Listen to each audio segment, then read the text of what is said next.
So I'd do what's called a sky burial. So I'd lay people out on here, wait for the vultures to eat them.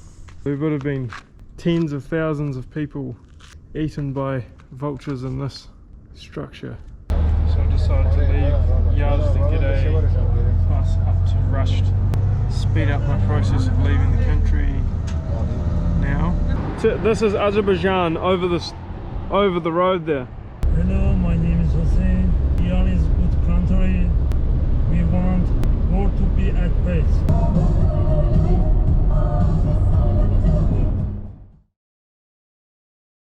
Here's the Tower of Silence here in Yazd. So this one is for women, yes. That one, and this one up here is for men, and this is the little village for the people mourning while their funeral is taking place. This little village down there where they'd stay. So I'd do what's called a sky burial. So I'd lay people out on here, wait for the vultures to eat them, and then put their bones down into here. My friend Joe here said only one person would lay out at a time, and they were here for roughly a week before the vultures would turn them into bones, and they'd throw them into here. Yeah. Yes. And then that sign says they'd put coal, yes, in here to cleanse the water before it ran off into the water stream. There would have been tens of thousands of people eaten by vultures in this structure, but they were all throughout the country.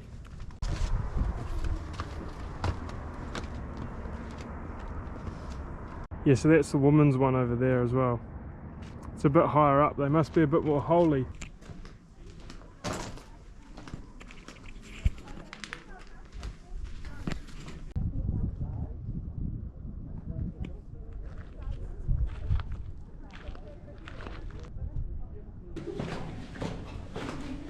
There's the water well.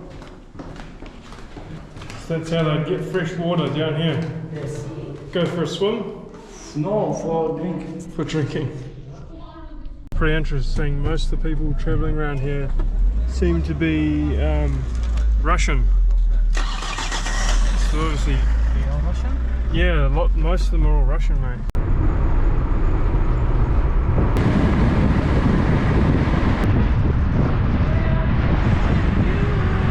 So apparently that fire in there has been going for how long? 1500 years. Yes. Looks like Jesus sort of.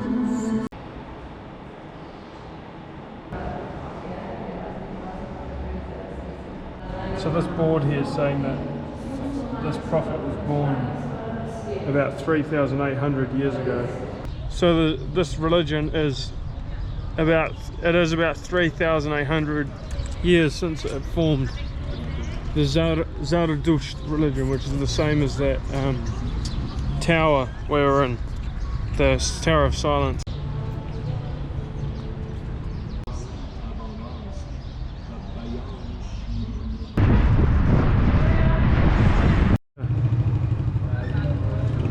$1,000 years ago. This is 1,000 years old. 1,033 years old. Yes. Down to the water well. There's a shop.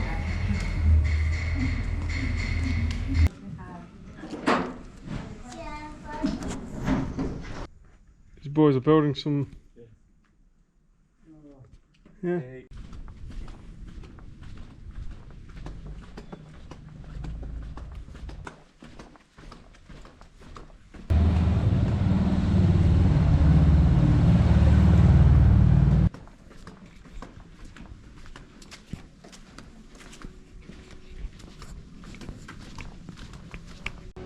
So they traditionally had different knockers for men and women. So the woman's one is on the left.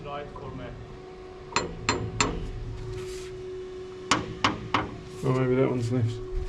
And these are the cooling chimneys that are famous of Yazd, aren't they? Wind tower, so they're famous of Yazd to cool down the building. So apparently there's an old city underneath the ground, but it's not public access.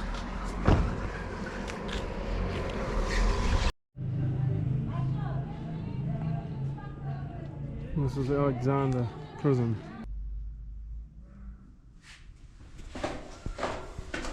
Just going down into Alexander prison.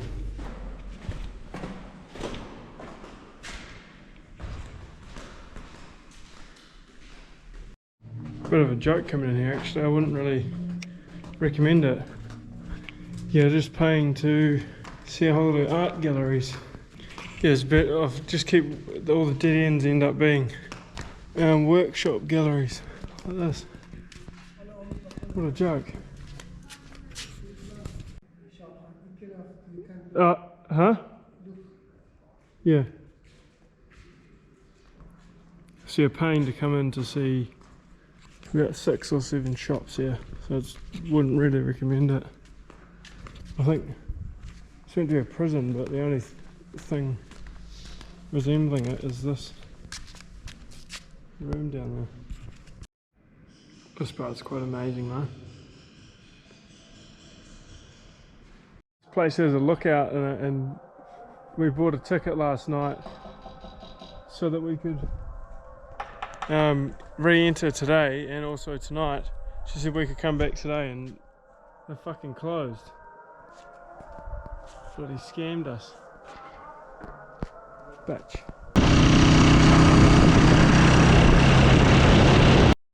So I decided to leave Yazd and get a bus up to Rushed and speed up my process of leaving the country now, because Cinda just said, I think I was a bit silly. I admire her, but most of the time. But what she just said was pretty silly. She sort of roasted out the regime in the same statement as telling Kiwis to leave the country. So she's potentially made me a target here. A very nice bargaining chip. Yeah. So now on a 12-hour bus. Just leaving Yazd.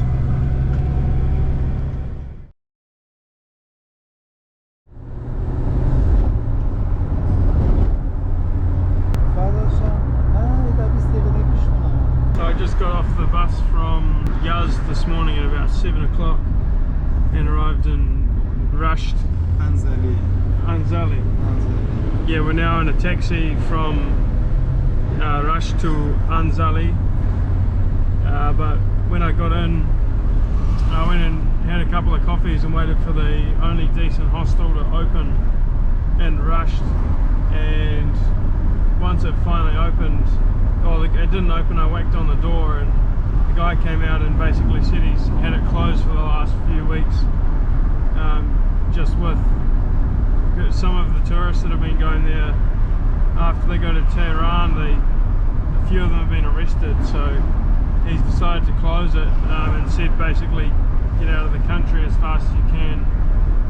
So that's put even more pressure on me leaving. I was going to go south back to Tabriz, but now I'll head north and hitchhike around the top along Azerbaijan. Hopefully there's not too many police or military presence up there, but I'm sure I should be fine to get to Tabriz.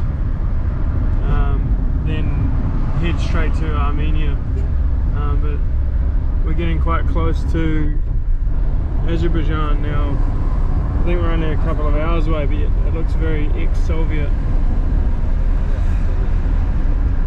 So it was USSR here? USSR was here, yeah, so it looks very, I've never been to Russia, but it looks like what I would have thought Russia would be. Just got to be very, very careful. There's a huge police presence here now. Okay, I just got dropped off by the taxi. It's a pretty crazy location here. It's huh? No, I'm going now.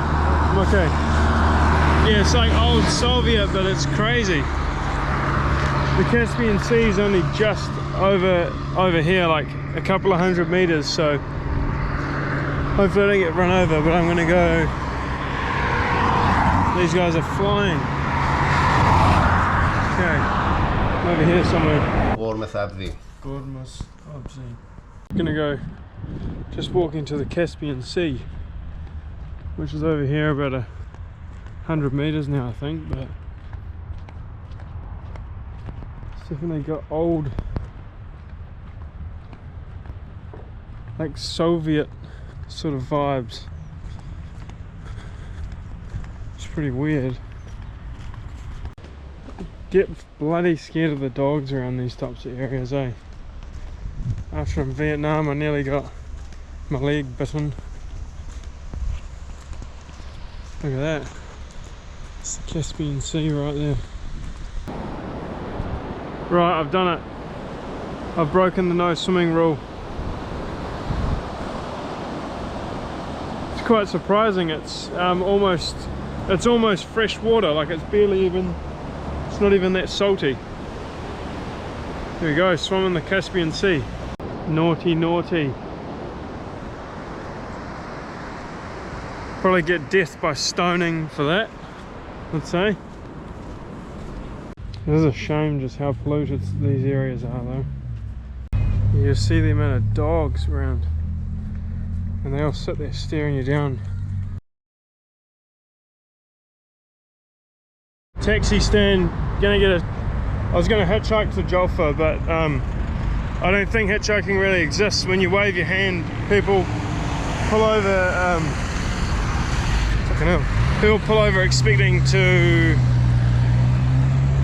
for you to give them money. So it's not, hitchhiking isn't really a thing here.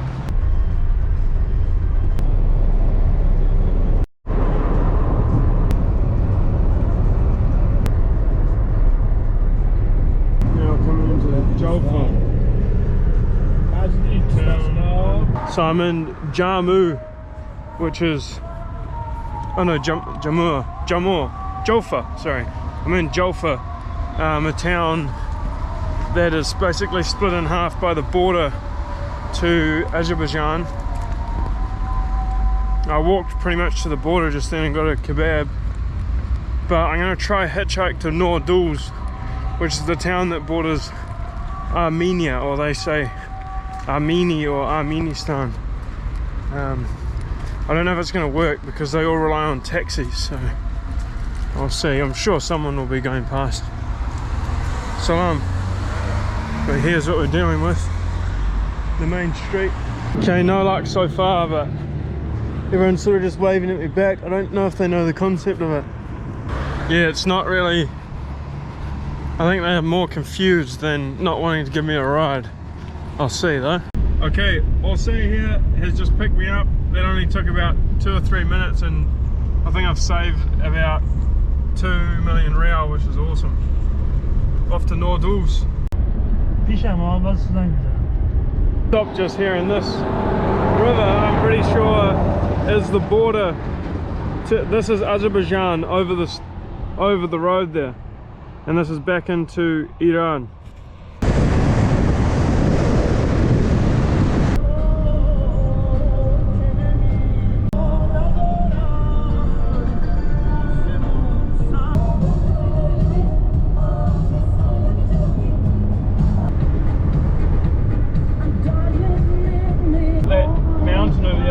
Still Azerbaijan, just over this little mini river down here. Absolutely crazy.